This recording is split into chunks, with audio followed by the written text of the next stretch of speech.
എന്തുമാത്രം വിസ്മയങ്ങൾ ഉണ്ടായി തെരഞ്ഞെടുപ്പിന് മുമ്പ്. ഞങ്ങൾ തന്നെ അവസാനിപ്പിച്ചാണ്, ഞങ്ങളെ കൊണ്ട് പറ്റുന്നില്ലായിരുന്നു. ഒരു സ്റ്റേജ് എത്തിയപ്പോ ഞങ്ങൾ ആലോചിച്ചിട്ട് പറയും ഇനി വേണ്ടാന്ന് പറഞ്ഞു. ഇപ്പൊ അമ്പലപ്പുഴയിൽ ഒരു വിസ്മയം ഉണ്ടായില്ലേ, തളിപ്പറമ്പിലും പയ്യന്നൂരിലും വിസ്മയം നടന്നില്ലേ? തളിപ്പറമ്പിലും പയ്യന്നൂരും ഒക്കെ നിങ്ങളോടൊരു 3 മാസം മുമ്പ് പറഞ്ഞാൽ നിങ്ങൾ കളിയാക്കില്ലായിരുന്നു. നിങ്ങൾ പറഞ്ഞില്ല ഞങ്ങൾക്ക് ഒരു വർഷമായിട്ട് അറിയാം. ഞാൻ എന്ന് മുതലാണ് വിസ്മയം എന്ന് പറഞ്ഞത് അന്ന് മുതൽ ഞങ്ങൾക്കറിയാം അവിടെ നടക്കുന്ന കാര്യങ്ങളെ കുറിച്ചല്ല. കണ്ണൂരിലെ ജനത എങ്ങനെയാണ് പ്രതികരിച്ചത്? കേരളത്തിൽ ഉടനീളം അതുകൊണ്ട് കണ്ണൂരിൽ അത് എവിഡന്റ് ആയി അല്ലേ? അമ്പലപ്പുഴയിൽ ജി സുധാകരനെ പോലുള്ള ഒരാളെ ഞങ്ങൾ ഹൃദയപൂർവ്വമാണ് സ്വീകരിച്ചത്, വളരെ അഭിമാനത്തോടു കൂടിയാണ് സ്വീകരിച്ചത്. എത്ര വലിയ വിജയമാണ് അദ്ദേഹം നേടിയത്! അവരുടെ തീരുമാനമാണ്. നമ്മൾ പറഞ്ഞില്ല, അവരൊരു മുന്നണിയിൽ നിൽക്കുമ്പോൾ ഞങ്ങൾ അവരെ കുറിച്ച് ഒരിക്കലും പറഞ്ഞിട്ടില്ല അവരിങ്ങോട്ട് വരാൻ പോവാണ്. ഞങ്ങൾ രാഷ്ട്രീയ മര്യാദകൾ കാണിച്ചിട്ടുണ്ട് ഇല്ലേ? അവരപ്പുറത്തെ ഒരു മുന്നണിയിൽ നിൽക്കുമ്പോൾ അവരുടെ വിശ്വാസ്യതയെ തടസ്സപ്പെടുന്ന ഒന്നും നിന്നിട്ടില്ല. അത് അവരുടെ തീരുമാനമാണ് UDF-ലേക്ക് വരണോ വേണ്ടതെന്ന്. ഞങ്ങളുടെ വാതിൽ തുറന്നാണ് വെച്ചിരുന്നത്. പക്ഷെ അവർ വന്നില്ല, അത് അവരുടെ രാഷ്ട്രീയ തീരുമാനം. അതല്ല, അതൊക്കെ പിന്നീട് UDF ഒക്കെ ചർച്ച ചെയ്യേണ്ട കാര്യങ്ങളല്ലേ. ഇപ്പൊ അതൊന്നും ഒരു പ്രയോറിറ്റികളിൽ ഇല്ലല്ലോ, മുൻഗണനയിൽ അതൊന്നും ഇല്ല.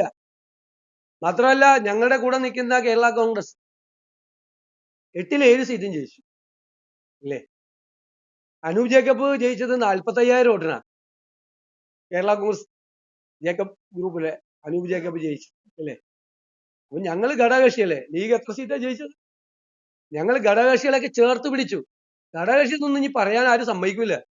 ഞാൻ തന്നെ ഇപ്പൊ ഏതെങ്കിലും യോഗത്തിൽ പോയി UDF എന്ന് പറഞ്ഞപ്പോൾ ചൂടാവുകയാണ്. സാർ ടീം UDF എന്ന് പറയാനാണ്.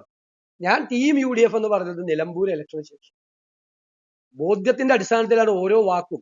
ടീം UDF എന്ന് പറഞ്ഞിട്ടുള്ളത്, 100-ലധികം സീറ്റ് എന്ന് പറഞ്ഞിട്ടുള്ളത്, സെക്യുലർ സ്റ്റാൻഡ് എടുത്തിട്ടുള്ളത്, വിസ്മയങ്ങൾ ഉണ്ടാകും എന്ന് പറഞ്ഞതെല്ലാം ബോധ്യത്തിന്റെ അടിസ്ഥാനത്തില്ല. വേണ്ടാത്തൊരു വാക്കും പറഞ്ഞിട്ടില്ല. പക്ഷെ ഒരുപാട് പരിഹസിക്കപ്പെട്ടു. സാരമില്ല, അത് രാഷ്ട്രീയ രംഗത്ത് നിൽക്കുന്ന എല്ലാവർക്കും അതൊക്കെ ഉണ്ടാവും. എനിക്ക് അതിൽ സങ്കടമൊന്നുമില്ല. ഞാൻ നിലമ്പൂർ ഇലക്ഷൻ കഴിഞ്ഞപ്പോൾ ഒരു ന്യായീകരിക്കാൻ ശ്രമിച്ചപ്പോൾ ഞാൻ പറഞ്ഞൊരു വാക്കുണ്ട്, CPM-നെ തോൽപ്പിക്കാൻ എളുപ്പമാണ്, പക്ഷെ തോറ്റുന്നവരെ ബോധ്യപ്പെടുത്താൻ ഭയങ്കര പാടാണ്. ഇനിയിപ്പോ അങ്ങനെ പറയുമെന്ന് എനിക്ക് അറിയില്ല ഈ തോൽവിക്ക് ശേഷവും. അത് അന്ന് ഉപയോഗിച്ച ഒരു വാചകമാണ് അല്ലേ? ശരിയല്ലേ? അപ്പോഴും ന്യായീകരിച്ചുകൊണ്ടിരിക്കുകയായിരുന്നു നിലമ്പൂരത്ത് ഇത്രയും വലിയ തോൽവി ഉണ്ടായിട്ട്. ഇപ്പൊ BJP ജയിച്ചു, അവരൊരു രാഷ്ട്രീയ പാർട്ടിയല്ലേ, അവര് പറഞ്ഞാൽ അതൊന്നും അല്ലല്ലോ. അവരിവിടെ കേരളത്തിൽ അധികാരത്തിൽ വരുമെന്നല്ലേ പറഞ്ഞത്. അവർക്ക് നേരത്തെ ഒരു സീറ്റ് ഉണ്ടായിരുന്നു, 1-ലധികം സീറ്റ് കിട്ടി. ഞാൻ പറഞ്ഞല്ലോ ഇവര് തമ്മിൽ ഒരു ഡീൽ ഉണ്ടായിരുന്നു. ആ ഡീല് ഞങ്ങൾ പുറത്തു പറഞ്ഞത് ഞങ്ങൾ ബുദ്ധിപൂർവ്വം പറഞ്ഞാണ്. തെരഞ്ഞെടുപ്പ് കാലത്ത് ഞങ്ങൾ അജണ്ടയാക്കിയല്ലോ.